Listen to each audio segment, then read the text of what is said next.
Eh bien, merci à vous d'être là aujourd'hui. Donc, Laura nous a conviés pour que nous puissions vous présenter l'outil EasyGestion. Donc, en introduction, pourquoi vous demande-t-on ou vous incite-t-on à utiliser cet outil? Eh bien, c'est avant tout pour vous un outil qui va vous aider à prendre les décisions de pilotage au travers de données chiffrées. Ces données, je tiens à le rappeler, je pense que ça vous a déjà été dit, mais je tiens à le rappeler, ces données sont confidentielles. Il n'y a que l'établissement qui y a accès à travers les autorisations données par le chef d'établissement. Nous, à la FNOGEC, nous pouvons voir vos données, mais en aucun cas on ne se permettra, si vous ne nous sollicitez pas, d'aller consulter ou modifier quoi que ce soit. Ces données servent aussi pour la FNOGEC à des fins statistiques. Plus on va avoir de remontées des établissements, quelle que soit leur localisation, plus nous aurons une base de données fiable avec des informations qui vont nous permettre d'avoir une meilleure statistique et une meilleure représentativité de nos établissements sur l'ensemble du territoire. Donc, j'insiste bien sur le fait que ces données restent confidentielles, même à des fins statistiques. On met une donnée consolidée et on ne pointe pas du doigt tel ou tel établissement. Ça, c'est super important. Donc, pour vous connecter à EasyGestion, enfin à Isidore, Laura m'a dit qu'il y avait un replay qui existait déjà pour vous rappeler comment faire en tant que chef d'établissement avec vos identifiants mots de passe Gabriel. Et pour les autres personnes, qu'ils soient salariés ou bénévoles, c'est suite à votre demande auprès du chef d'établissement que celui-ci accédera et vous enverra des identifiants et mots de passe. Donc, je vais partager mon écran. Je vais aller me connecter. Hop, voilà. Donc, pour se connecter, nous allons sur Isidore. Hop, voilà, ici on tape identifiant mot de passe et ensuite, nous, ce qui va nous intéresser, donc je vais passer par un dossier démonstration. Quand vous vous connectez, vous arrivez sur l'ensemble de ces applications. Nous allons dans EasyGestion. Je ferme ma fenêtre pour avoir un peu plus de visibilité. Avant de démarrer, j'attire votre attention sur le fait qu'il existe une documentation. Et pour accéder à EasyGestion, dans la documentation, vous avez un petit tutoriel qui s'appelle Guide. Alors, il faut que je le retrouve dans Utilisation normalement d'EasyGestion.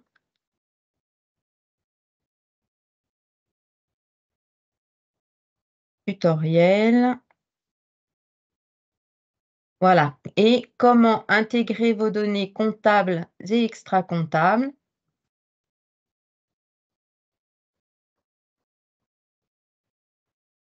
Donc, on peut télécharger normalement le pas à pas. Manuel, voilà, manuel d'intégration des données comptables et extra-comptables.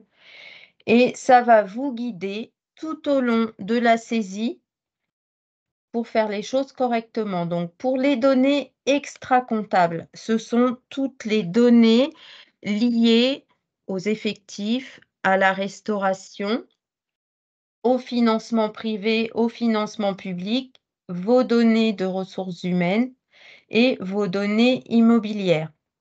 Et ensuite, nous avons les données comptables qui vont vous permettre des importations de balance.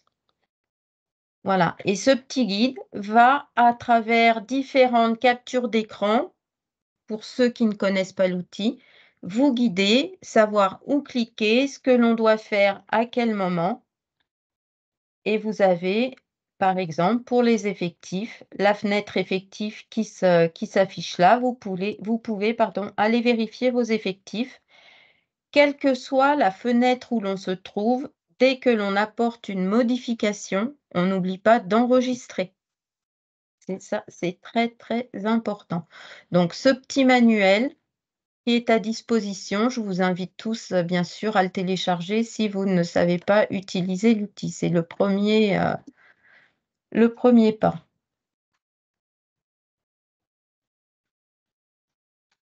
Hop,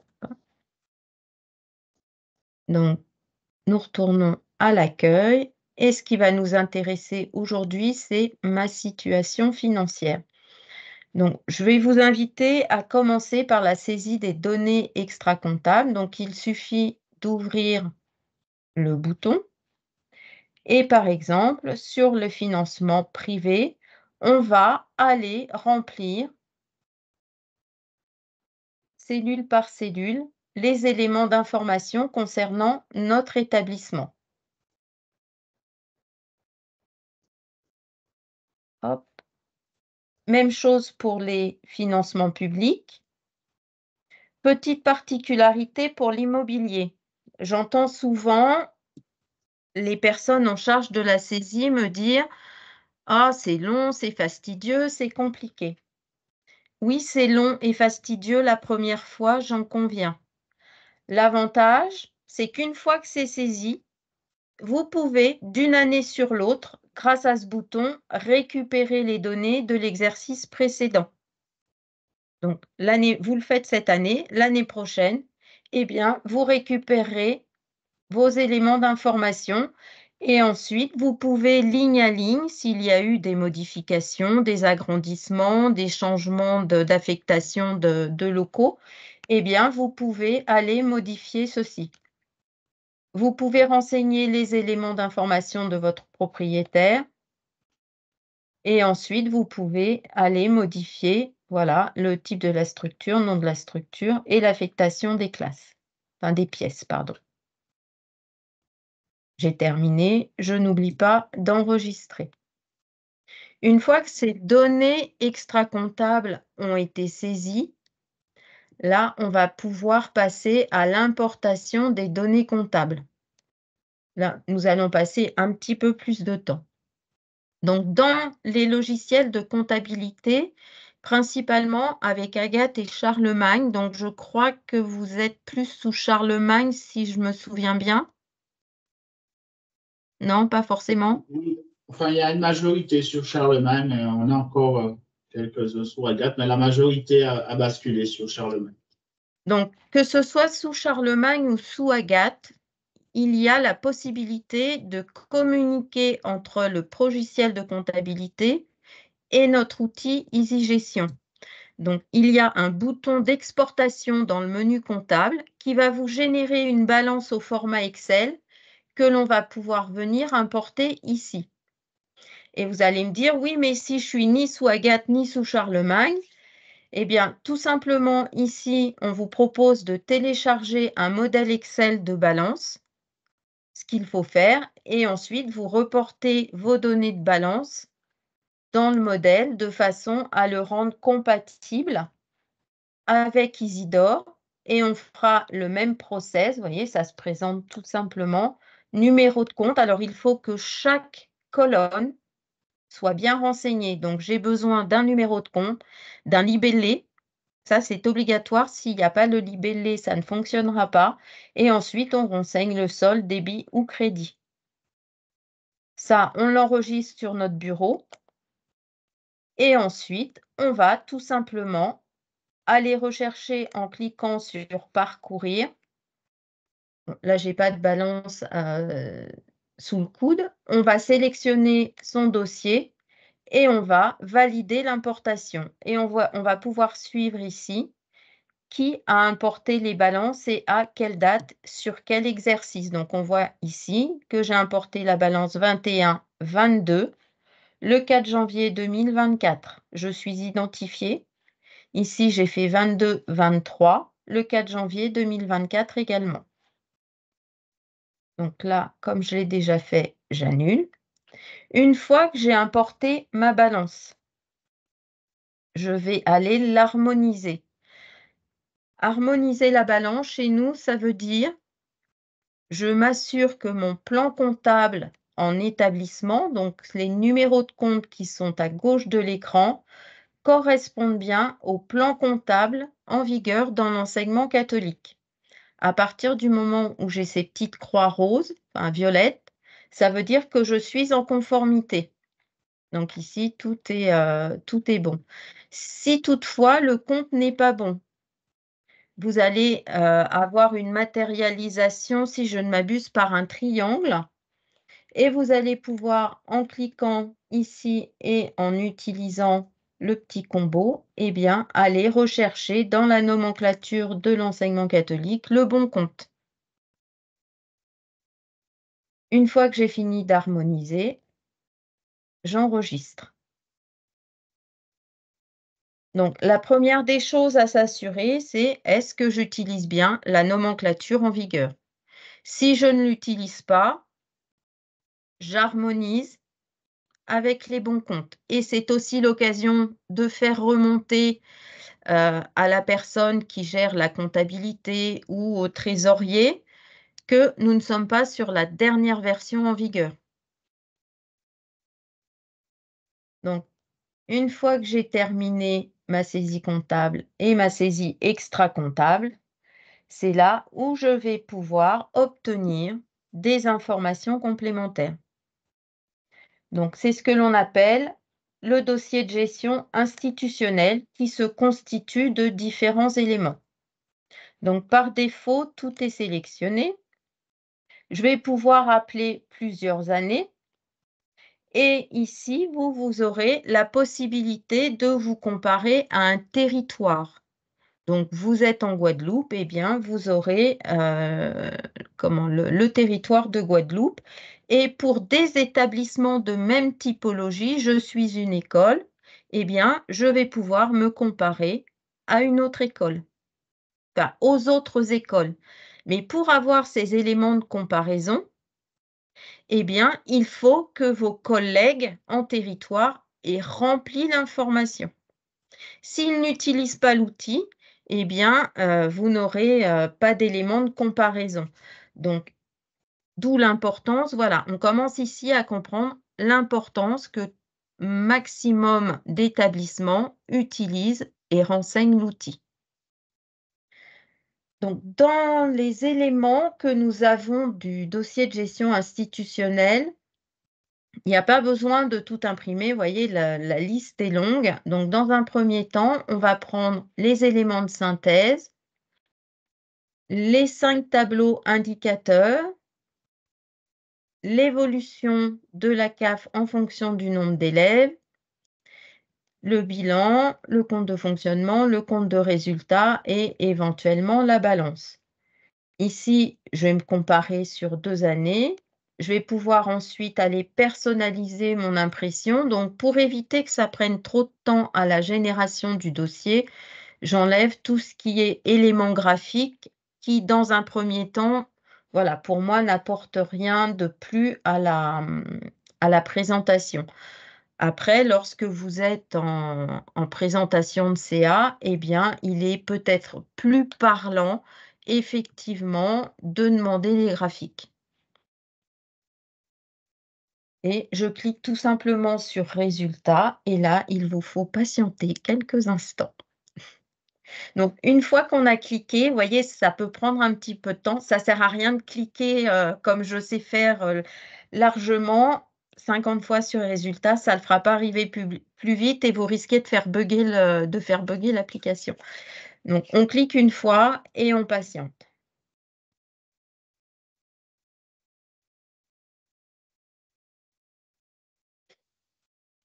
Alors, ça peut prendre plus ou moins de temps. Est-ce que c'est clair jusque-là? Avez-vous des questions en attendant que ça génère le dossier? Non, pour l'instant, ça va. Ça va. Ouais. Donc, et voilà, il a fini de mouliner. Donc, il vous édite le fameux dossier tant attendu. Donc, sur cette première page de présentation, nous allons retrouver les informations générales de l'établissement. Donc, ici, à la place de démonstration Isidore, vous aurez le nom de votre OJEC, l'adresse, le téléphone, les documents que nous avons demandés et les exercices appelés. La synthèse. Donc ça, on reprend ici les coordonnées de l'établissement. C'est l'occasion de vérifier que tout est correct. On reprend l'effectif global. On s'assure que nous avons bien le bon nombre d'élèves. Normalement, on l'a fait en amont quand nous sommes allés sur la donnée extra-comptable établissement. Est-ce que c'est assez gros? Voilà, je pense que là, ça va être un petit peu mieux. Donc, on vous reprend ici l'exercice, le dernier exercice clôturé, donc qui est 22-23, le nom de l'établissement et les 5 ratios principaux.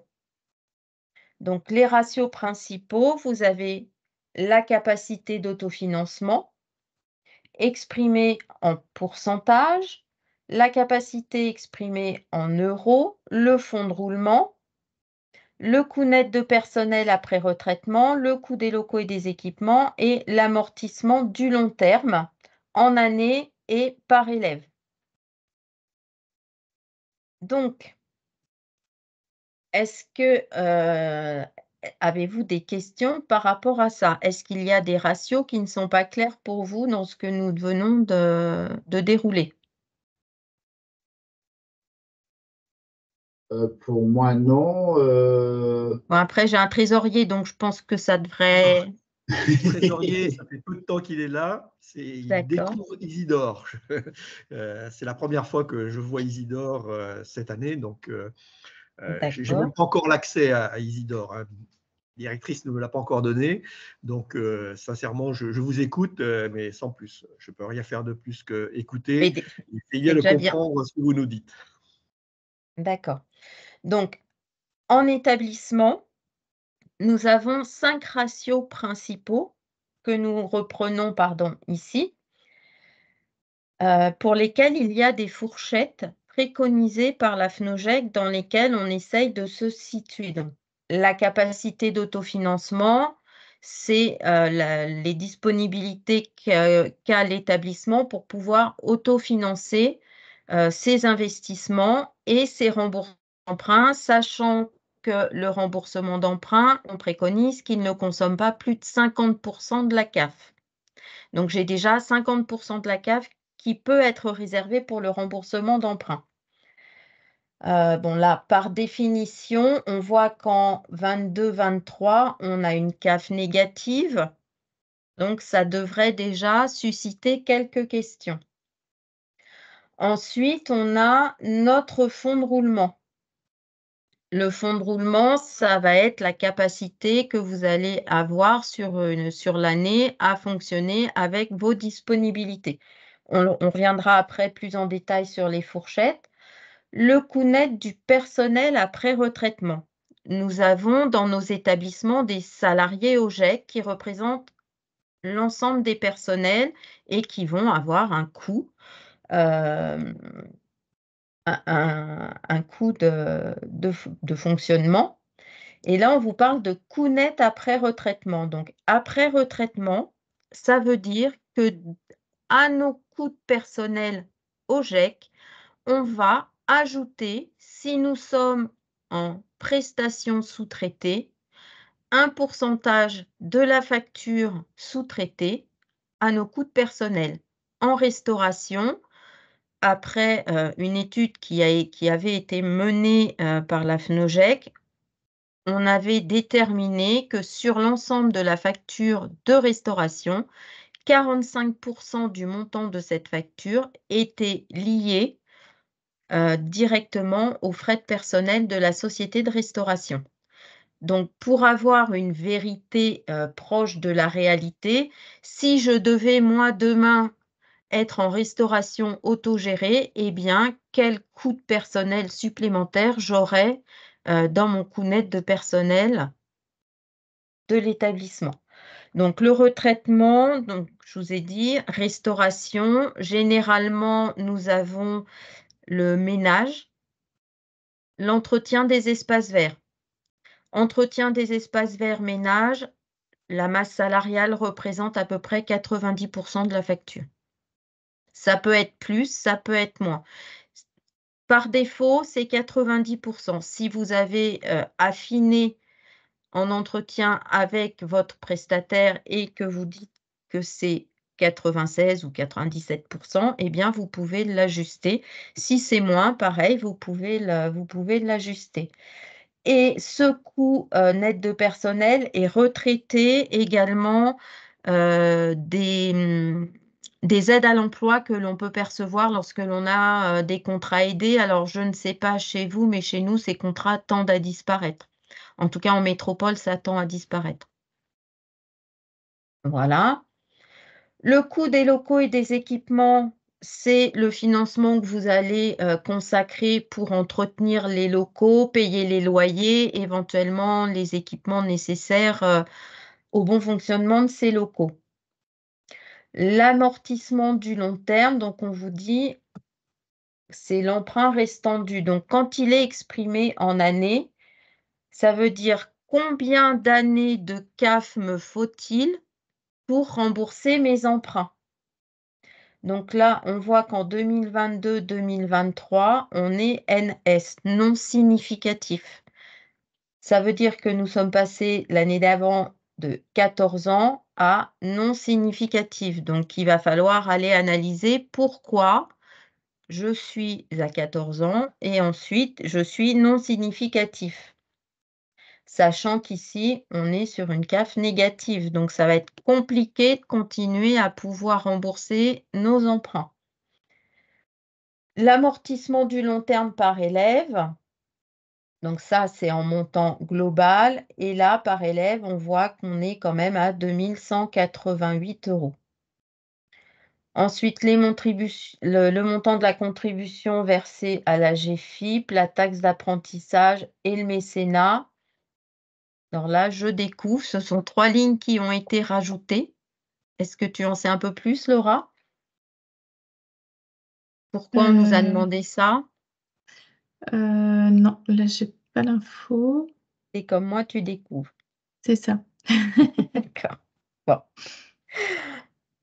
Peut-être que certains établissements ont besoin d'avoir ces éléments en lecture directe et du coup, c'est reporté.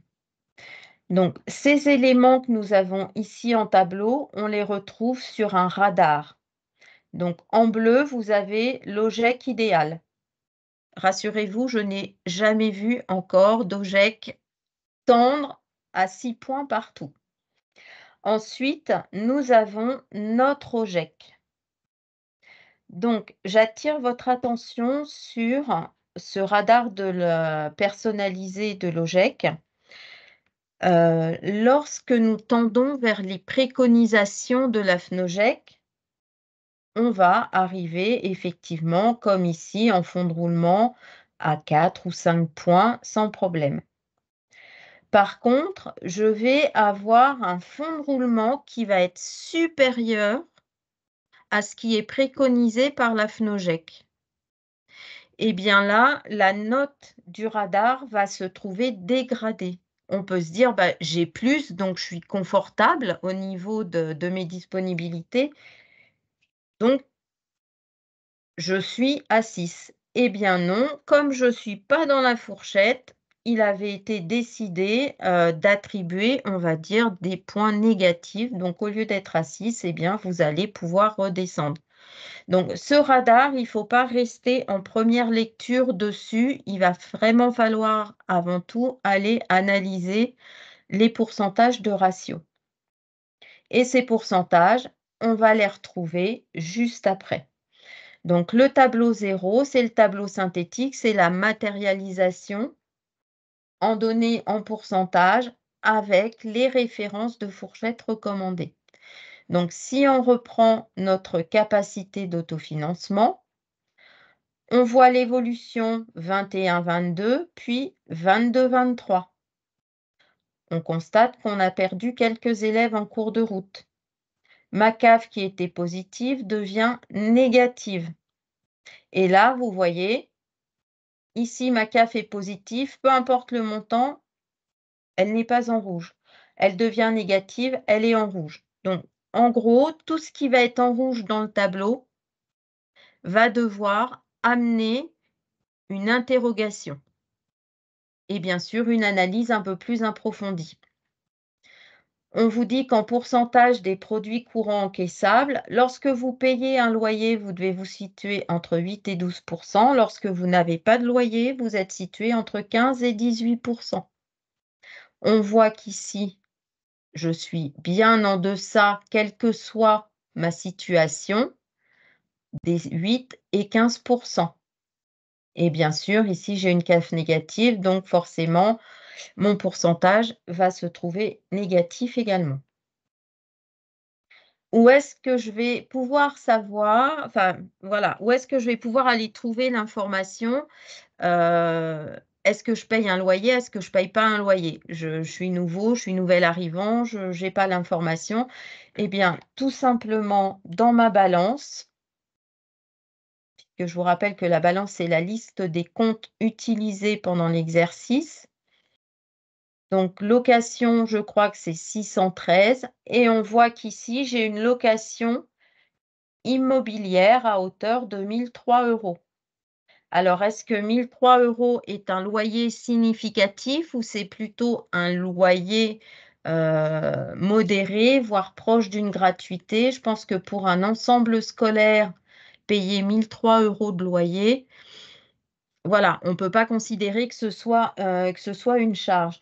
Donc, quand on n'a pas forcément l'information, eh bien, il convient de s'assurer quel type de contrat immobilier nous lie à notre propriétaire. Et effectivement, ces 1 000 € par rapport à un ensemble scolaire, eh bien, on va considérer qu'on est plutôt dans la fourchette sans loyer. Si après j'ai un bail commercial de location classique, eh bien, mon montant sera beaucoup plus important et j'aurai ici une CAF forcément dégradée. On retrouve ici notre fonds de roulement, donc qui est lui exprimé en pourcentage des charges courantes. Et on voit que la préconisation vous dit 25 à 35% et en jours entre 90 et 127 jours. Alors, pourquoi 90, 127 jours? Le fonds de roulement, c'est ce qui va vous permettre de continuer de payer vos factures, vos salaires, quand bien même vous n'aurez pas de rentrée d'argent. Donc, généralement, on est dans cette situation-là plutôt en juillet, août, voire septembre, selon le moment à laquelle on va réaliser la facturation de nos familles et commencer à faire rentrer nos contributions. Donc, 3 mois, 90 jours, ça correspond à 3 mois, c'est le minima pour couvrir le fonctionnement juillet, août, septembre. Même si vous êtes en territoire ultramarin, vous avez ce mode de fonctionnement aussi, juillet, août, septembre, un peu en tension et puis le reste de l'année, voilà, ça rentre régulièrement. C'est le même principe. Donc ici, on voit que, eh bien, on est dans la fourchette. Par contre, en 2022-2023, eh bien, j'ai un fonds de roulement qui se dégrade et je tombe à 88 jours. Donc là, c'est pareil, il va falloir s'interroger. Pourquoi je tombe à 88 jours? On peut penser que la CAF se dégradant, je vais puiser dans mes disponibilités pour pouvoir rembourser, entre autres, mes emprunts ou financer quelques investissements. Donc là, ça commence à être une situation, on va dire, alarmante. Hein. Dès qu'on voit quelque chose qui ne va pas, tout de suite, on a le réflexe d'aller s'interroger et surtout d'interroger les comptes et de voir ce qui crée le dysfonctionnement pour pouvoir rectifier le tir lorsque je vais me projeter. Donc, on retrouve notre coût-net de personnel après retraitement. Donc, la préconisation, c'est d'être entre 45 et 47% de nos produits courants encaissables. Or, on voit que pendant ces 2 années, eh bien, le coût est supérieur à la préconisation. Donc là, je vais m'interroger, pourquoi moi, structure, je consomme plus de personnel que ce qui est recommandé?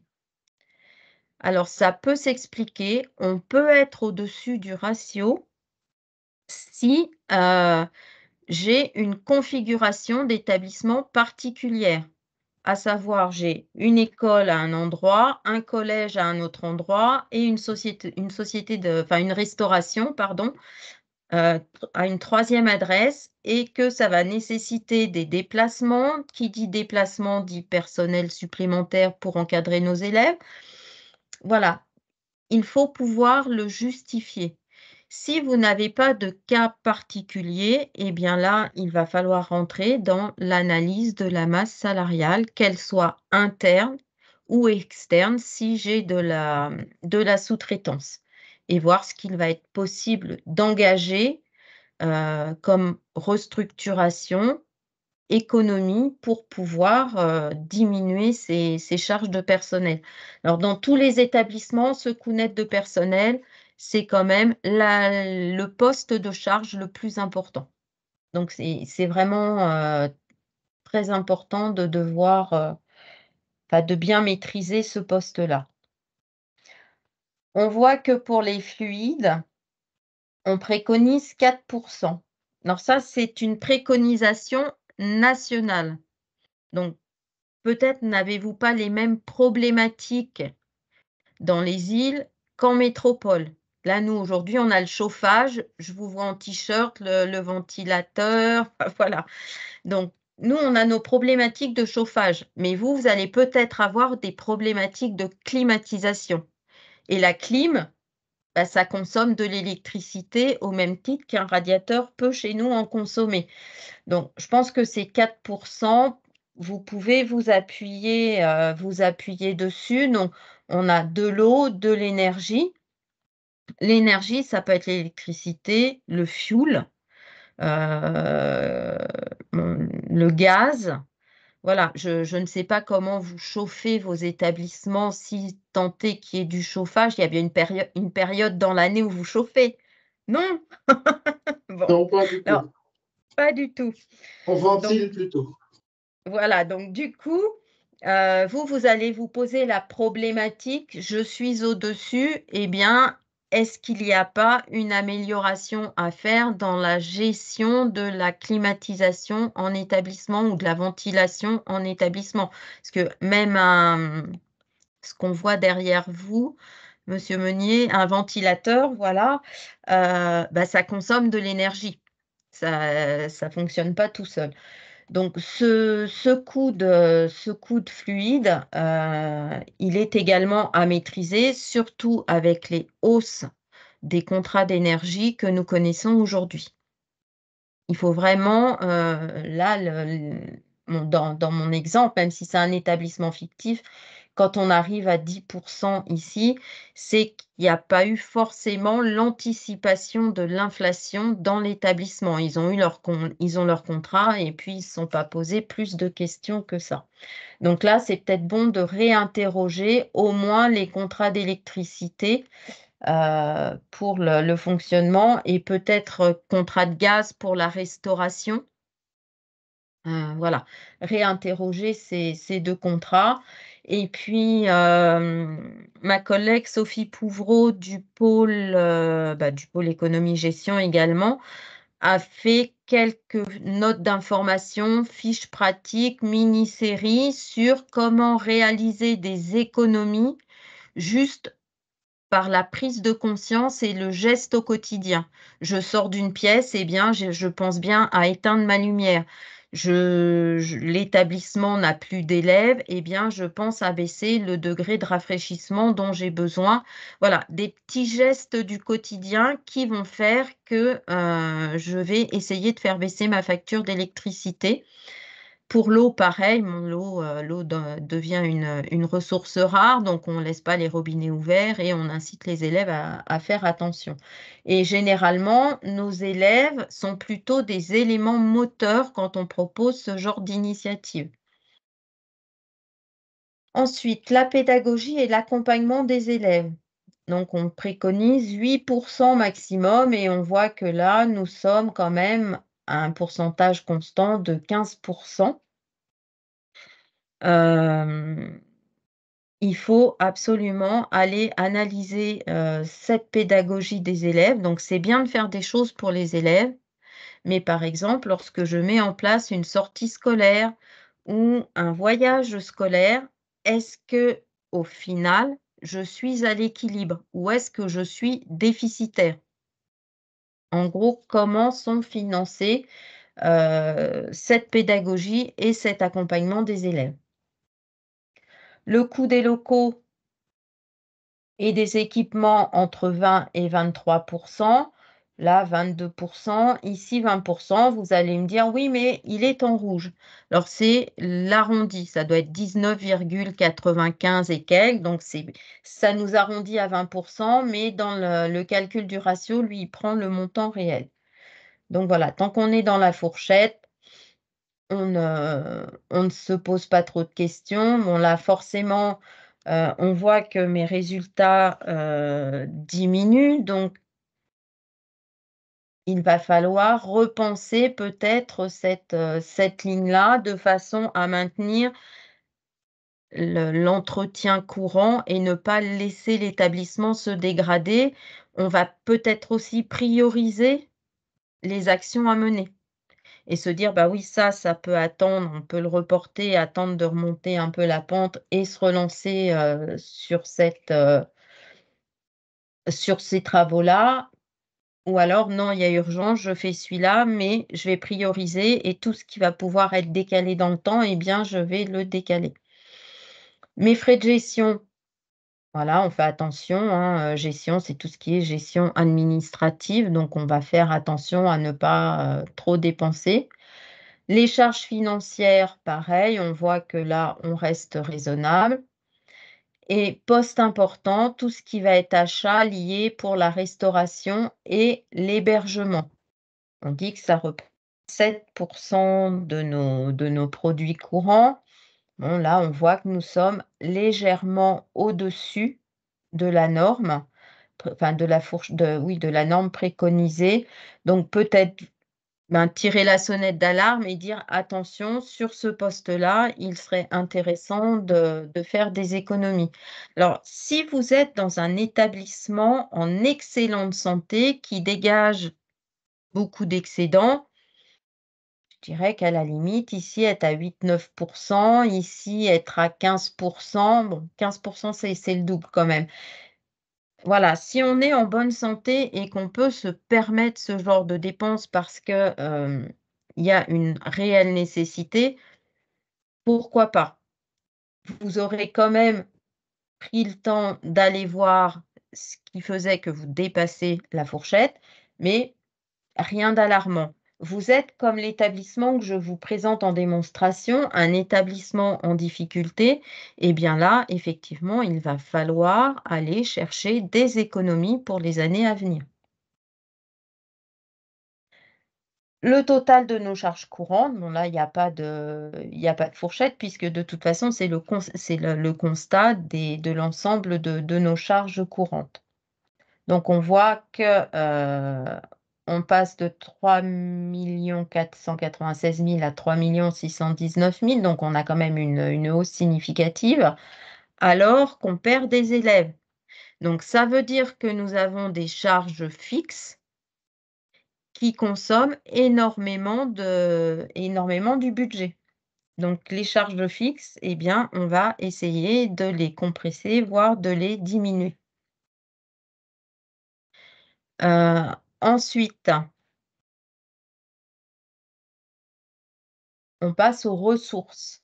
Donc vous savez que nos ressources sont constituées de nos produits privés, donc contributions des familles et prestations annexes, et de produits publics, donc nos fameux concours publics que sont nos forfaits. Et on vous dit ici, c'est bien hors aide à l'emploi. Hein, ce sont vraiment les forfaits d'externat.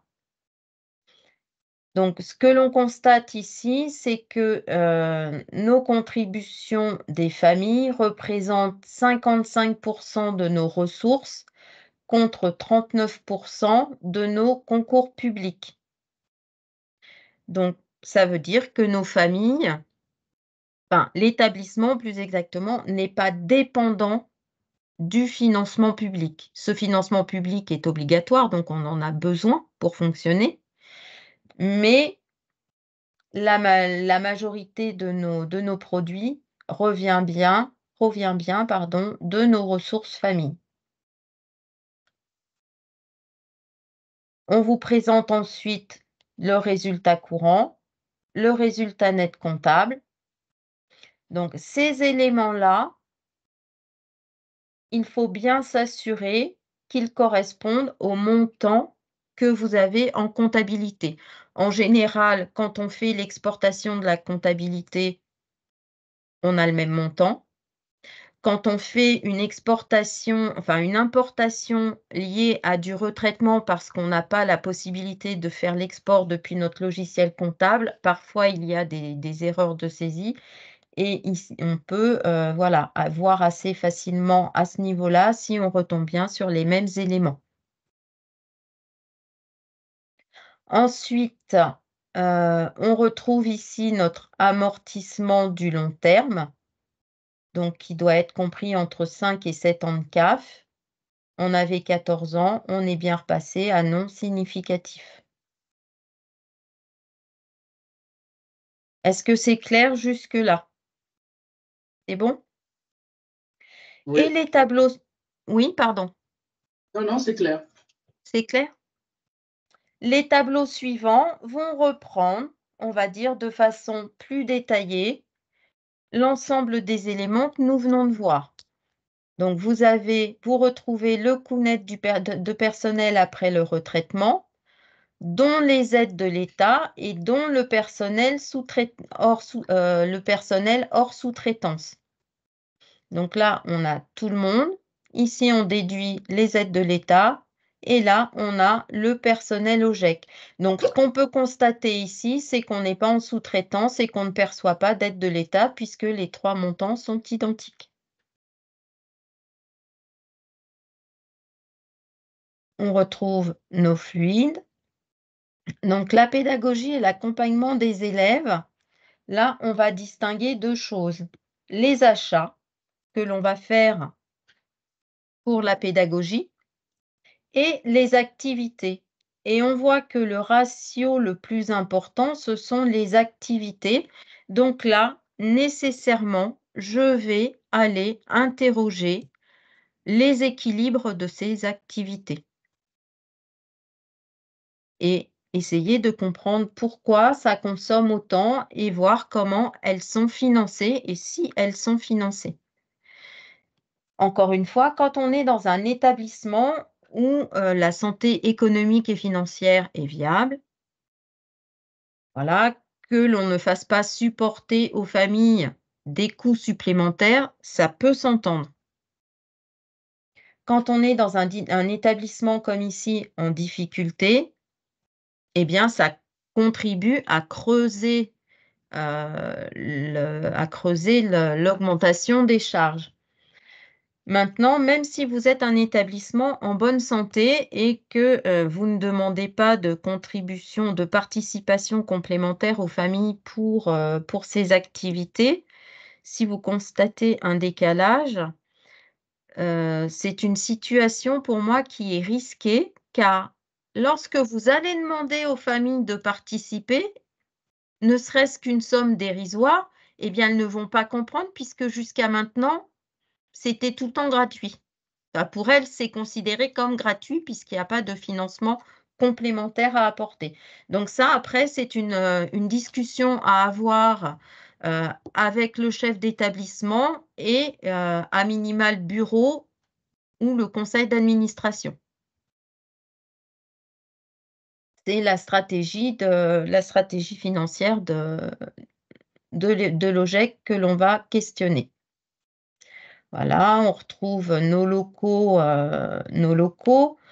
On voit qu'ici, dans cet établissement, eh bien, l'effort occupant, c'est-à-dire l'obligation d'entretien courant, d'entretien courant, il est plutôt dans la fourchette basse. Par contre, l'établissement réalise, alors ce doit être lié au bail, puisqu'on a vu qu'on avait un loyer ici dans notre exemple dérisoire. On a un établissement qui se substitue sur des travaux qui sont normalement liés au propriétaire. Mais effectivement, on ne peut pas avoir et la gratuité et la prise en charge de la réalisation de l'ensemble des travaux par le propriétaire. Donc, c'est une des contreparties. Donc, encore une fois, ordonnancer les travaux, les prioriser et faire en sorte de rentrer dans les fourchettes préconisées. Ensuite, nos frais de gestion, nos charges financières, l'achat de restauration et les charges courantes diverses, donc dont manifestations diverses. Donc, on a pris parti de mettre cette ligne dont manifestations diverses pour voir un peu la fluctuation qu'il apporte sur ce ratio-là. Dans manifestations diverses, on va trouver beaucoup de choses. Donc, voir que eh bien, ce ne soit pas la majorité, enfin la part prépondérante dans le ratio de juste cette petite ligne-là. Donc ensuite, on retrouve le total des charges courantes, donc corrigé des dotations et reprise aux amortissements. Donc on voit vraiment que bien qu'il y ait... ah non, pardon, je vous dis une bêtise. Bien qu'il y ait une correction, on a quand même des charges courantes assez élevées. Et ici, on retrouve les produits courants qui permettent de calculer les pourcentages ici, puisque je vous rappelle qu'elles sont exprimées en pourcentage des produits courants. Voilà, donc lorsque vous remplissez en extra comptable l'ensemble de ces données liées à l'alimentation, lorsque vous êtes en société en restauration autogérée, ou lorsque vous êtes en société de restauration, eh bien, vous allez avoir l'information qui va se remplir ici et vous allez pouvoir vous comparer aux fourchettes, voir si vous ne dépensez pas trop par rapport à ce que doit normalement être le coût d'un repas. Pareil pour les salaires et pour l'immobilier. Donc, plus vous allez renseigner d'éléments extra-comptables, plus vous allez avoir de données calculées et qui sont des données d'information. Des questions sur ces tableaux de charges? Non? Ensuite, on fait le même exercice avec nos tableaux des produits. Donc là, on va rentrer dans le détail de la contribution des familles, de la restauration, de l'hébergement, des activités annexes. Et dans les activités annexes, on va retrouver dont remboursement activités pédagogiques. On voit que là, nous avons un remboursement de 289 €. Si on remonte sur notre activité pédagogique, on voit ici qu'elles sont à 326 €. Déjà, en première lecture, on voit que ce n'est pas à l'équilibre.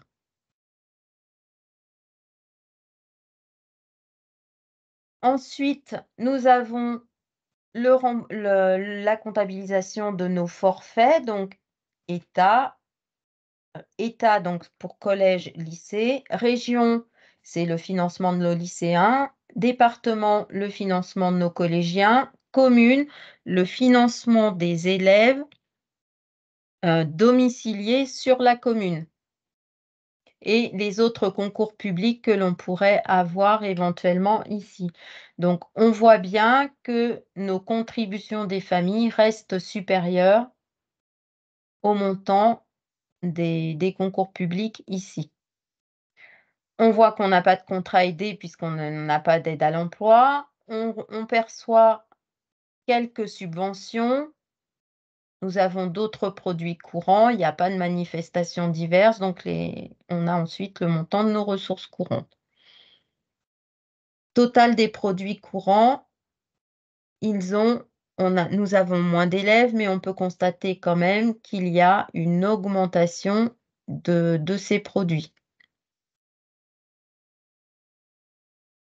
Des questions par rapport à ces produits? Donc, on vous rappelle ici, vous voyez, quand vous êtes sur les contributions des familles, on vous rappelle que la contribution des familles doit bien couvrir l'effort immobilier théorique et pour les écoles en moyenne, la contribution appelée auprès des familles doit être entre 400 et 450 € annuels, pour un collège entre 500 et 550 € annuels et pour les lycées entre 700 et 750 € annuels. Donc, si vos contributions des familles sont inférieures à ça, eh bien, il va falloir réinterroger votre modèle économique. Ensuite, nous avons le tableau des soldes Alors, financiers qui sont… j'avais une petite question Oui. justement sur les contributions des familles. Est-ce que ce référentiel sur évidemment le montant idéal est réajusté en fonction de l'inflation, en fonction des constantes économiques qui peuvent interférer là-dessus? Alors, c'est un sujet qui a été porté lors de la dernière commission comptabilité-gestion de la FNOGEC et qui est à l'étude. Est-ce qu'il faut réinterroger effectivement nos fourchettes compte tenu du contexte économique global? Et en fait, pour le moment, des analyses que nous avons retirées, eh bien, ces fourchettes n'ont pas forcément évolué, enfin, n'ont pas besoin d'être réévaluées, bien qu'aujourd'hui, on se situe quand même sur la fourchette haute. Donc, en fonction de l'évolution de notre environnement macroéconomique, effectivement, on va peut-être avoir besoin de réinterroger ces fourchettes-là pour garder un équilibre. OK. Mais à l'heure d'aujourd'hui, ça n'a pas besoin d'être réinterrogé, surtout, enfin, on se situe plutôt effectivement, l'évolution, c'est plutôt la fourchette haute que la fourchette basse. OK, très bien. Donc, les soldes financiers issus du fonctionnement. Donc là, on va retrouver nos différents résultats, qui, je vous le rappelle, doivent être conformes à ceux de la plaquette comptable. On va calculer notre excédent brut d'exploitation. Donc, ici, on voit que, eh bien, il y a un petit excédent et qu'on est loin des besoins, enfin des préconisations de la FNOGEC, puisque nous devrions être entre 17 et 20%. Donc, forcément, cette EBE étant limite, et on voit qu'il est même en proche de 0, quand on vient déduire donc les flux issus des éléments financiers, ici on va retrouver nos emprunts. Une fois qu'on a remboursé l'emprunt, surtout en 22-23, il me reste plus rien et j'ai même une capacité d'autofinancement donc négative avec tout ce que l'on a vu en début de séance sur, et bien sûr la capacité que ça va entraîner. Ensuite, on va réintégrer nos éléments exceptionnels. Les flux de trésorerie issus des éléments exceptionnels, on parle bien de flux de trésorerie. Donc, ça va normalement améliorer notre capacité d'autofinancement. Donc là, même dans notre cas, si ça l'améliore, eh bien, on voit qu'elle reste malgré tout négative. Donc, juste une petite parenthèse sur les éléments exceptionnels. Vous savez qu'il y a une réforme comptable pour la modernisation des états financiers qui va nous impacter. Ça va être applicable à partir du 1er septembre 2025. Dans ces nouveaux états financiers, nous n'aurons quasiment plus d'éléments exceptionnels. Il faudra affecter tout ce que nous avons aujourd'hui besoin, enfin tout ce que nous enregistrons en éléments exceptionnels, les affecter selon leur nature dans l'exercice courant. Donc ça va tendre à diminuer, enfin à être supprimé. Donc voilà. On retrouve nos totales charges, produits, charges. Donc on voit que nos charges courantes ont considérablement augmenté et qu'il va donc falloir, comme on l'a vu tout au long de ce déroulé, s'interroger sur le pourquoi et voir où je vais pouvoir commencer à faire quelques économies. Donc cet exercice, il est à faire avec le chef d'établissement, le trésorier ou le président s'il n'y a pas de trésorier, et la personne en charge de la comptabilité s'il y a un comptable, un DAF, une attachée de gestion en établissement.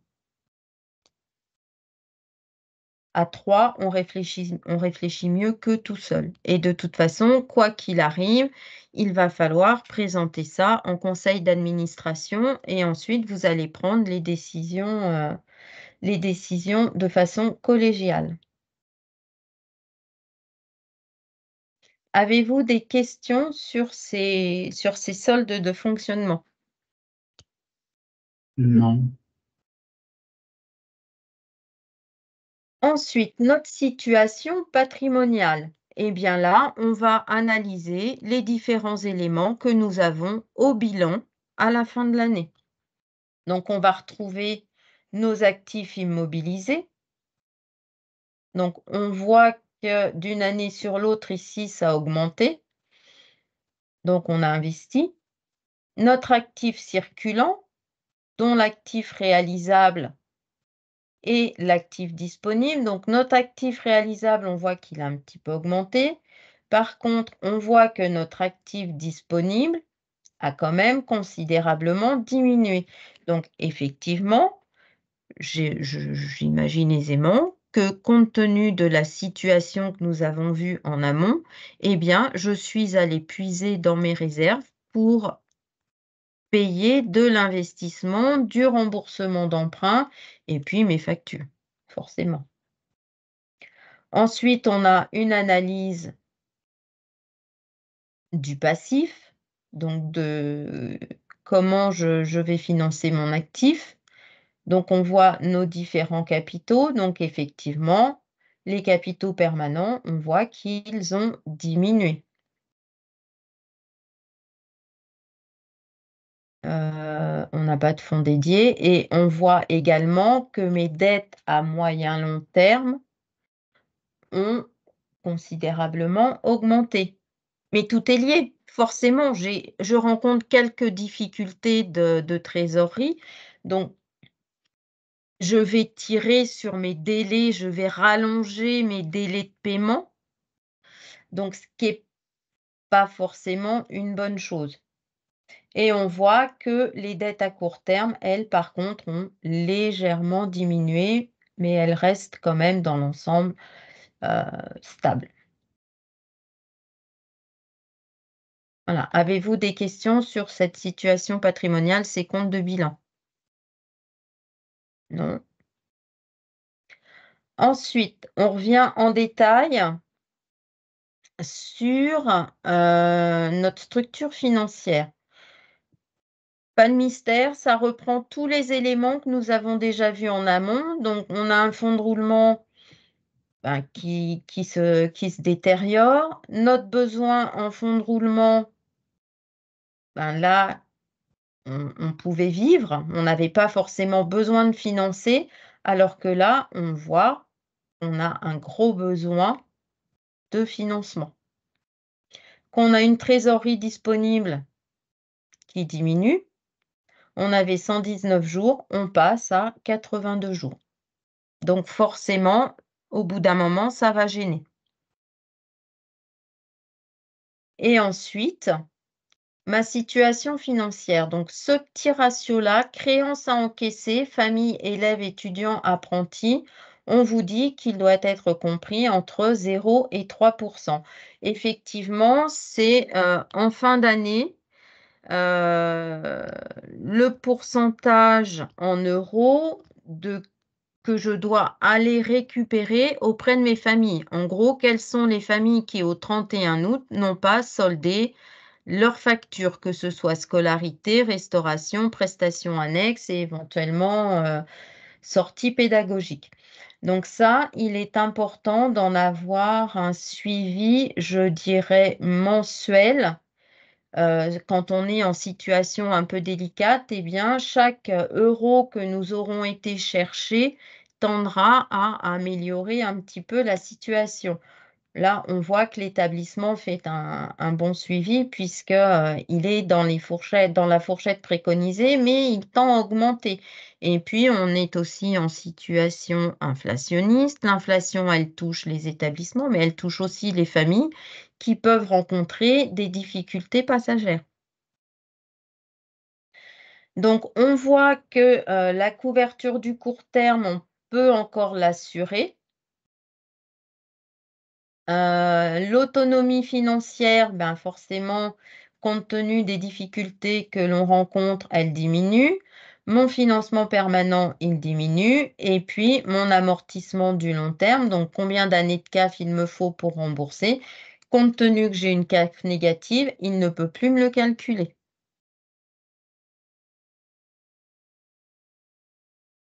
Est-ce que c'est clair pour cette structure financière?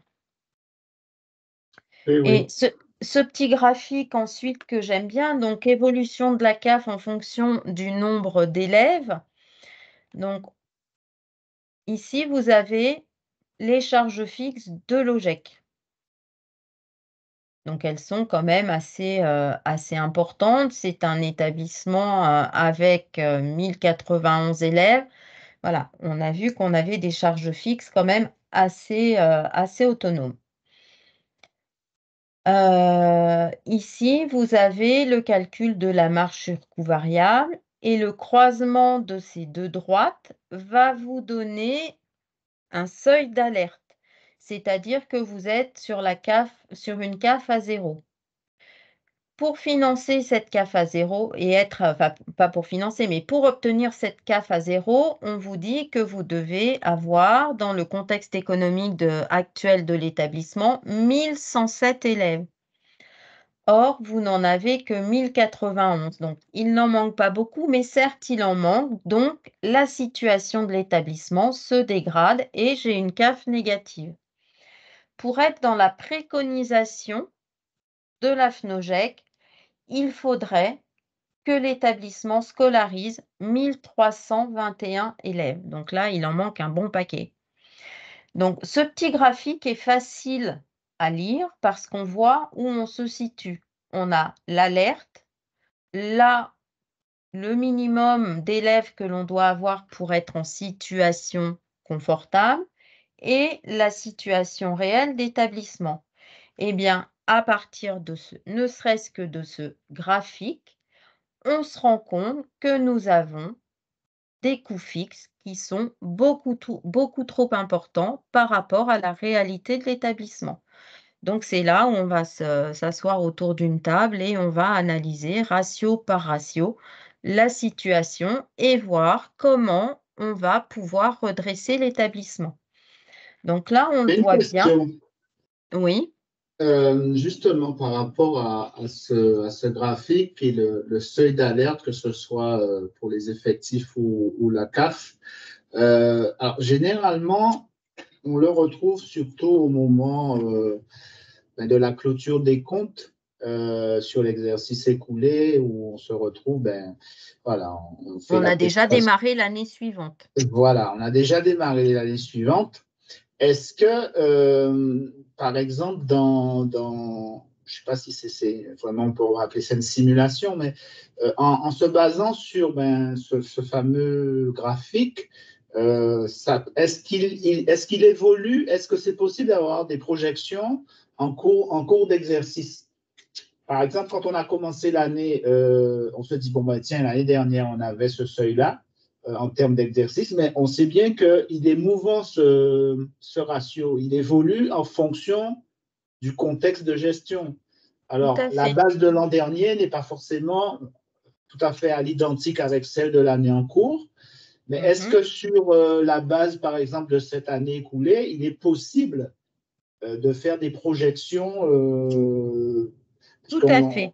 on est dans du pilotage, donc quelquefois on a besoin d'avoir des points d'étape pour un petit peu réajuster les choses ou voir où est-ce qu'on se situe bien, où est-ce qu'on démarre un peu et quel va être l'atterrissage en fin d'année.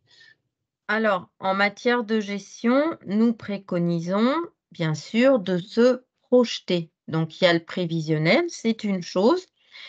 Et il y a également la possibilité, à travers EasyGestion, d'importer la balance en cours d'année. Vous allez, tout au long de l'année, à l'instant que vous aurez déterminé, faire ce que l'on appelle une situation intermédiaire. Ça veut dire que depuis votre logiciel de comptabilité, vous faites votre extraction et vous allez venir l'intégrer dans EasyGestion. La seule chose où il va vraiment falloir faire attention, c'est qu'ici, vous voyez, on est en train de lire le dernier exercice clôturé 22-23. Vous voulez faire l'importation, je ne sais pas, on va dire du premier trimestre 23-24. Eh bien, il va falloir ici changer d'exercice et vous allez venir vous positionner sur 23-24. Et ce que nous avons fait tout à l'heure en début de présentation, eh bien, vous allez le recommencer. Je vais importer mes données comptables, donc même principe, j'importe, j'harmonise. J'essaye autant que faire se peut de remplir mes données extra-comptables et je vais ensuite pouvoir aller obtenir mon dossier de gestion et appeler l'ensemble des documents que nous venons de voir. Donc, vous pouvez faire une situation d'arrêté intermédiaire au trimestre ou à fin décembre ou au semestre. En général, on l'a fait à fin février. Et puis, à chaque fois que vous allez avoir besoin, eh bien, vous allez pouvoir répéter l'information. Attention, à chaque fois que j'intègre une balance, j'écrase la précédente. Donc, si vous voulez garder trace de la situation intermédiaire une fois que vous avez saisi les données, eh bien, vous faites l'extraction du dossier de gestion institutionnelle et vous l'enregistrez ici dans le coffre-fort. Voilà, vous l'importez sur le bureau et vous l'enregistrez ensuite dans le coffre-fort. Et comme ça, vous avez tout au long de l'année la trace de la situation. Et effectivement, de faire ça en cours d'année, ça va vous permettre de voir où vous en êtes, quel ratio commence déjà à déraper, quel ratio est bien situé et pour lequel il va falloir maintenir le cap. Et vous allez peut-être pouvoir instaurer un contrôle de gestion, réviser votre prévisionnel aussi. Voilà, c'est vrai, c'est effectivement une possibilité qu'offre Isidore de pouvoir faire ça. Et pour moi, c'est un garde-fou. OK. Alors, vous avez un petit peu devancé la question que j'allais vous poser. Donc, les importations de balance écrasent les précédentes. On n'est pas comme dans EasyRH où on peut, enfin, les imports successifs peuvent se cumuler, où il faut faire attention à ça, quoi. Donc là, systématiquement, voilà, l'import du jour écrase l'import d'hier. Tout à fait. Okay.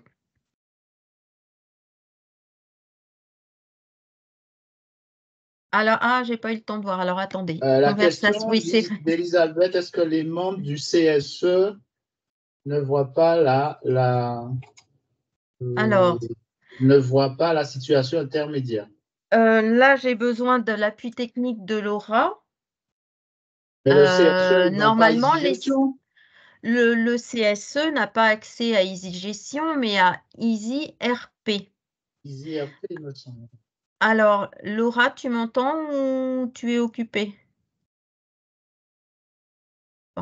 Alors, on lui reposera la question ultérieurement, à moins que je puisse avoir accès à EasyRP. Donc, je vais retourner dans Isidore. J'ai mon EasyRP ici. Parce que la question que je me pose, c'est est-ce que,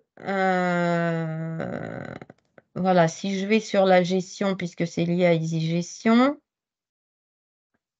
à partir du moment où je remplis EasyGestion, je ne crains que l'information soit accessible dans EasyRP. Donc, vu que votre CSE, normalement, on est censé leur donner accès, voilà, je pense qu'à partir du moment où vous faites des situations intermédiaires, eh bien, ça va se voir. À moins qu'on se réfère qu'à l'exercice précédent. Alors, L'exercice précédemment écoulé. voilà, alors je connais pas les droits d'accès, comment on donne les droits d'accès au CSE. Est-ce qu'on peut leur donner que sur, voilà, jusqu'à tel exercice, jusqu'au dernier exercice clôturé et ouvrir les droits après? On posera la question à Laura tout à l'heure. Donc, je reviens sur ma situation financière. Je suis en 22-23. Hop. Donc voilà, par rapport à tous ces éléments, ensuite, vous pouvez imprimer le bilan, le compte de résultat, le compte de fonctionnement, et tous ces éléments-là doivent être conformes à votre plaquette comptable. Hein, c'est vraiment le premier élément d'information que l'on va aller vérifier. Donc, une fois qu'on a terminé eh bien, de travailler l'année clôturée, ce que propose l'outil, c'est de se projeter. Donc, on va pouvoir anticiper sa situation et établir son budget prévisionnel. Donc là, même principe, dans le tutoriel, vous avez un pas à pas qui vous explique comment va fonctionner cet outil de prévision. Donc, même principe, on va aller récupérer les balances existantes dans EasyGestion, ça communique. Pour s'assurer que ce soit bien fait, voilà, il suffit d'aller dans le compte de résultats prévisionnels et on voit que ça a bien été alimenté. Je vais m'assurer qu'en bas de page, mon résultat importé correspond bien au résultat que l'on avait constaté. Voilà, vous avez ici ce que je préconise d'aller pointer, ce sont le total des charges, le total des produits et les résultats. Voilà, et on retrouve les différents ratios que l'on a vus, que l'on a déroulés dans le précédent état. Et ensuite, on va remplir étiquette par étiquette ce que l'on nous demande. Donc, le premier exercice compliqué va être de réfléchir quel va être mon pourcentage d'évolution annuelle par rapport à par rapport à mon dernier exercice clos. Donc, c'est là où on va avoir besoin d'éléments macroéconomiques et microéconomiques. Surtout dans le contexte que nous avons aujourd'hui. Donc, actuellement, on a, dans les semaines à venir, les négociations annuelles au niveau des salaires et en 23-24, bien que nous soyons déjà bien engagés dans notre année 23-24, on risque sur les derniers mois d'avoir une augmentation des salaires. Donc, on a vu que le poste des salaires était quand même le poste prépondérant dans les postes de charge. Donc, il faut bien réfléchir à cette augmentation de salaire. Donc, ici, nous sommes sur un prévisionnel. On va le bâtir à un instant T et ce prévisionnel peut être révisé. Hein, c'est pas figé, c'est pas, un prévisionnel est fait pour être, modifié, ajusté en fonction de la situation que l'on constate. Donc même si là nous sommes pardon, déjà au 9 février, eh bien, peut-être que le coefficient après la NAO que nous avons mis de 3 va être trop élevé. Peut-être ne sera-t-il pas assez élevé. Donc, je vais recalculer un pourcentage moyen, puisque normalement, ça ne devrait pas influer sur les salaires déjà versés, mais sur les salaires à venir. Je vais recalculer un pourcentage moyen pour faire fluctuer ma masse salariale. Les charges et les produits qui vont évoluer avec l'inflation, est-ce que mon pourcentage, moi, que j'ai pensé il y a déjà 6 mois de 3,40 est suffisant ou est-ce qu'il va falloir que je l'ajuste? Voilà, et tout ça pour chaque poste, on a référencé les postes principaux. Il va falloir, en fonction du contexte national et du contexte propre à l'établissement, eh bien, déterminer des coefficients. Là, par exemple, pour mon établissement, eh bien, en énergie fluide, j'ai une dernière augmentation de 15 qui est liée à mon contrat d'énergie, mais ça m'est propre. Et vous, peut-être que vos contrats d'électricité, eh bien, ont été correctement négociés. Et là, vous allez être sur une augmentation moindre, voire tendre vers zéro. Donc, encore une fois, je vous le répète, ce prévisionnel, il est ajustable. Comme à chaque fois, j'ai apporté des modifications, je remplis mon tableau, je pense à enregistrer. Et je vais dérouler ensuite. Alors, la petite maison permet de revenir à l'accueil. Et je vais dérouler ensuite, étiquette par étiquette, l'ensemble des éléments dont j'ai besoin pour construire ce prévisionnel. Que vous dire d'autre? Donc, on va avoir besoin de nos amortissements en cours. Vous devez normalement en établissement avoir des fiches de synthèse qui reprennent les différentes immobilisations avec leurs amortissements, de nos emprunts en cours, par exemple. Donc ici, on voit que, eh bien, j'ai un emprunt qui était en cours au 1er septembre 2023. Donc, il vient de démarrer, hop, je l'ai rentré. Il va se projeter à 5 ans. Les éléments ici, soit je les calcule avec le petit outil que j'ai à côté, puisque c'est un emprunt en cours, eh bien, je vais aussi pouvoir sortir le tableau d'amortissement que le banquier m'a remis. Voilà, j'ai 2 sources possibles d'alimentation et puis, donc là, ça ne sera pas le cas compte tenu de la situation de mon établissement.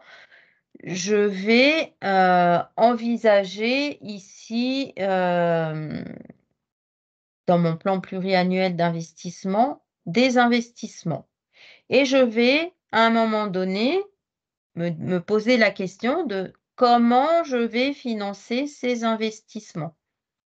Eh bien, je vais avoir recours à l'emprunt. Donc, si j'ai recours à l'emprunt, eh bien, je vais pouvoir simuler. Donc là, je vais être sur un emprunt de type bancaire ou de solidarité. On va être sur un état bancaire. Et là, dans son état, je vais pouvoir indiquer que c'est un emprunt prévisionnel pour le financement justement de mon plan pluriannuel d'investissement. Et après, ça se remplit comme un emprunt. On fait on remplit les différents éléments et ça va venir impacter un autre onglet. Donc, j'ai terminé, j'enregistre. Ça va venir impacter le récapitulatif des emprunts qui, lui, va aller se reporter directement, en tout cas pour les intérêts, dans le compte de fonctionnement prévisionnel. Voilà, ça paraît un peu fastidieux comme ça, mais vous allez voir à l'utilisation, ça reste quand même très simple. Et puis, l'autre élément important, c'est mon tableau de financement. Donc, vous rappelez, donc là, il va falloir ressaisir les éléments d'information. J'ai mon plan pluriannuel d'investissement. Je vais reporter les investissements envisagés. Et alors, il se reporte automatiquement ici, mais par contre, ici, comment je vais les financer? Et on retrouve ici nos lignes d'emprunt. Donc, on va venir ressaisir les montants d'emprunt bancaire et d'emprunt de solidarité qui sont prévisionnels pour pouvoir financer mes différents biens. Donc là, pour nous, on n'a pas recours à l'emprunt compte tenu de notre situation dégradée, mais on sait qu'on va avoir une subvention d'investissement, on va bénéficier de la générosité du public et puis on va recevoir des contributions financières de notre UDOGEC, par exemple, qui va nous soutenir notre projet en versant 3 contributions sur 3 ans. Voilà, une fois que j'ai terminé, j'enregistre. Hop. Et même principe, une fois que j'ai rempli tous mes éléments, je vais avoir mon compte, comme on l'a vu, de résultats prévisionnels qui va s'auto-alimenter et je vais pouvoir sortir mon rapport de gestion. Alors, j'espère que ça ne va pas prendre trop de temps. Laura, on se posait la question tout à l'heure. Lorsque tu fais une situation intermédiaire, donc là, on va sur 23-24, je me fais une situation intermédiaire fin février. Donc, je vais importer ma balance.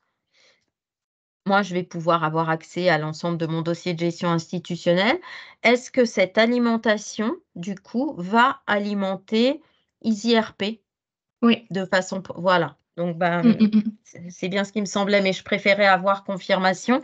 Donc, effectivement, et on n'a pas moyen dans EasyRP de bloquer, entre guillemets, dire, OK, le CSE peut consulter la dernière année clôturée, mais pas l'année en cours. On n'a pas Oui, moyen ça de c'est faire. possible. Dans les Ah, paramétrages de ce qu'on montre dans EasyRP, on peut choisir en fait ce qu'on montre. Donc on alors, peut je finis sur le choisir. rapport Voilà. prévisionnel et puis après, je te Ouais, laisse la main pour partager ton écran et nous ça montrer marche. comment on fait parce que là, j'ai dit que je ne maîtrise pas du tout. Pas de souci. Donc voilà, notre rapport prévisionnel, eh bien, il va se présenter de la façon suivante. On va retrouver toutes nos hypothèses et nos états de restitution. Donc, les hypothèses de fonctionnement, les effectifs élèves, avec quelques graphiques parfois de représentation. Il y a, lorsqu'on construit notre prévisionnel, la possibilité de laisser des commentaires.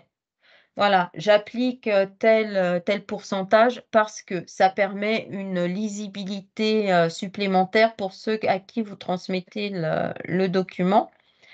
Donc, une fois qu'on retrouve tous nos tableaux, on retrouve notre plan pluriannuel d'investissement, donc qui, j'en conviens ici, est un peu light, mais bon, vous avez vu les raisons. On retrouve nos amortissements, le récapitulatif de nos emprunts bancaires et on va retrouver notre compte de résultats prévisionnels, donc avec N-2, N-1, notre année en cours et puis la projection à 5 ans. Ce qui va permettre de voir si oui ou non la situation se dégrade ou pas et bien s'assurer de nos équilibres. Donc là, on voit que la situation de l'établissement reste dégradée malgré certains efforts. Donc là, il y a toute une interrogation du modèle économique à faire et je pense qu'il va falloir même solliciter ici l'UDOGEC pour une analyse plus approfondie. Cette situation, je l'ai volontairement choisie dégradée pour montrer qu'effectivement, même si on a des travaux à faire, on ne va pas foncer bille en tête sur de l'investissement, du financement par l'emprunt. Ce serait ce serait du suicide. Et même là, en allant faire quelques menus investissements, en finançant autre que par l'emprunt, on voit que notre situation est vraiment dégradée. Donc, on arrive, enfin là, on s'interroge dans cette situation à une cessation d'activité. Et il ne faut pas attendre, quand on voit nos ratios se dégrader, il ne faut pas attendre d'être complètement au bord du gouffre pour réagir. Il faut, en amont, dès qu'on voit qu'on a une CAF, un fonds de roulement, un amortissement du long terme qui se dégrade, le coût de personnel aussi qu'on n'arrive pas à contenir, eh bien, il faut tirer la sonnette d'alarme tout seul. Et vous avez vos UDOGEC ou UROGEC sur le territoire qui vont être là pour vous accompagner. C'est important, il ne faut pas rester tout seul dans son coin.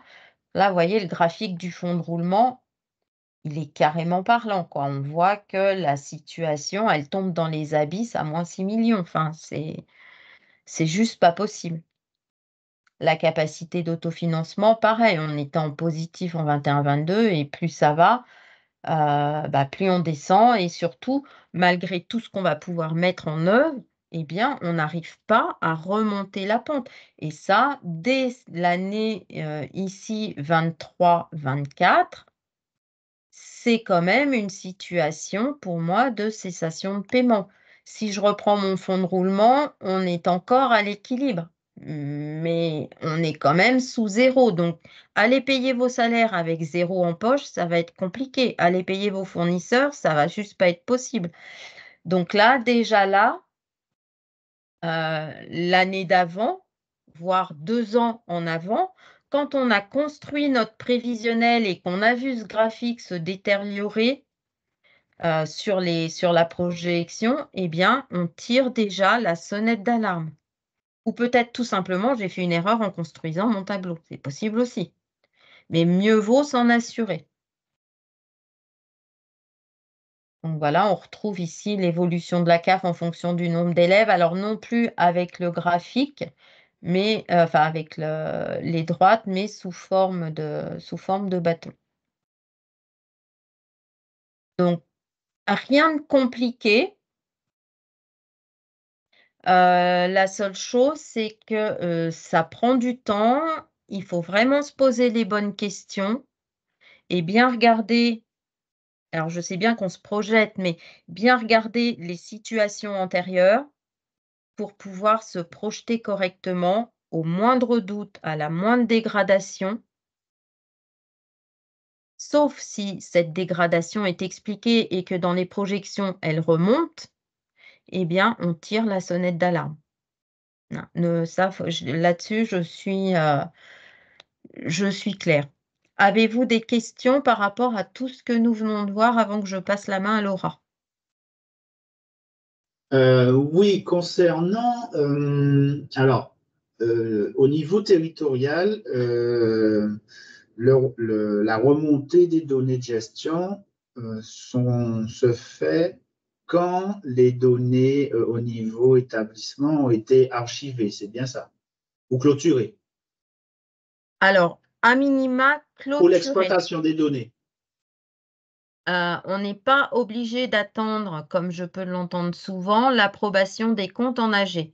À partir du moment où les comptes ont été révisés, alors, c'est pas encore clôturé, mais révisés, on peut commencer à les intégrer dans l'année comptable, voir un peu ce que ça donne, avoir une première tendance. Ensuite, une fois qu'elles sont passées au conseil d'administration, qui va arrêter les comptes. S'il n'y a pas de modification s'il n'y a pas de modification, s'il y a 0 modification, eh bien, je peux clôturer, je peux avancer sur mon projet, mon projet EasyGestion. Si le conseil d'administration demande à ce que certaines écritures de régularisation soient passées parce qu'elles ont été oubliées ou par motivation, eh bien, la personne en charge de la comptabilité opère les modifications du CA et là, il va falloir réimporter la balance. Ok. Et après, là, vous pouvez généralement, une fois que le CA a approuvé les comptes, l'Assemblée générale, je ne connais pas de cas personnellement, n'apporte rarement ou jamais, voire jamais de modifications, en règle générale. Donc, à partir du moment où la personne qui est en charge de la comptabilité dit ben moi j'ai fini, j'ai passé toutes mes écritures de fin d'année, tout est bon, j'ai tout vérifié, on peut, pour avoir la première tendance de l'année, eh bien importer la balance dans la comptabilité. Au conseil d'administration, lors de la clôture des comptes, eh bien, lorsqu'ils vont voter les comptes, ils n'apportent pas de modifications, eh bien, je continue. Ils apportent des modifications. On rectifie la comptabilité en répondant à la demande du conseil d'administration et on réimporte dans EasyGestion. Voilà. Et je vous rappelle donc ce que nous avons vu tout à l'heure, on peut faire des situations intermédiaires. Et le fait de réimporter la balance écrase bien la précédente balance. Très bien. D'autres questions? Bon, alors j'arrête mon partage et je passe la main à Laura pour qu'elle nous montre où aller dans EasyRP ou ailleurs pour, voilà, pour que le CSE ne puisse pas voir les situations intermédiaires. Alors, du coup, vous avez la possibilité, hop, je vais partager mon écran, voilà. Dans Isidore, donc dans EasyGestion, c'est là que se fait le paramètre de la BDES. On fera une session spécifique pour la mise en place de la BDES, sachant que ça concerne voilà, les établissements qui ont plus de 50 ETP, profs compris. Donc, ça ne concerne pas tout le monde, mais pour ceux qui sont concernés, donc c'est ici qu'on le paramètre pour le rendre visible dans EasyRP, puisque comme EasyRP, c'est une application de consultation uniquement, qu'on soit administrateur, lecteur, contributeur, quel que soit le rôle de l'utilisateur dans Isidore, salarié, bénévole, chef d'établissement, EasyRP, ce n'est que de la consultation. En fait, on consulte ce qui est paramétré dans EasyGestion. Ça évite d'avoir des petits problèmes de réglage, de paramétrage. Et donc, en fait, quelqu'un qui consulte EasyRP ne peut rien faire dans EasyRP à part consulter ce qu'on lui donne. Et donc, tout ce qui est paramétrage, ça se fait donc dans EasyGestion, dans ce menu qui s'appelle mise en place de la BDES. Donc, on va pouvoir ici importer aussi une balance générale et importer ces données de paye. Si on l'a déjà fait dans ma situation financière, c'est la même chose. On a juste remis des tuiles ici pour faire un raccourci si jamais ce n'était pas fait. Ça évite de ressortir de là, aller dans ma situation financière, faire les imports, revenir dans la BDES. On a remis du coup les menus ici. Comme ça, c'est plus facile. Mais si vous l'avez déjà fait, c'est la même chose. On ne le fait pas deux fois.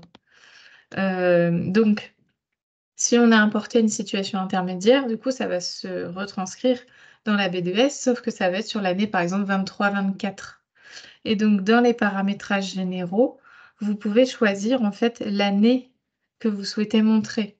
Donc, on a l'exercice courant qui sera 22-23, et donc les exercices précédents 21-22 et 20-21.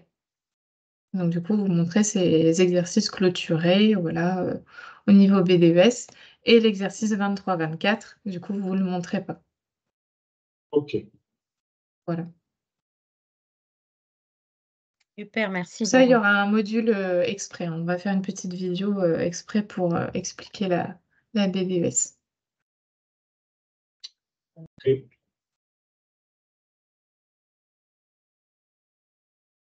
Vous avez d'autres questions? Alors, il y a Elisabeth qui dit, ouais, donc comme ça, ouais, en faisant comme ça, on peut faire une situation intermédiaire sans que le CSE ne voit. Voilà, c'est ça, exactement. Ouais. Donc, effectivement, on peut. OK. Voilà.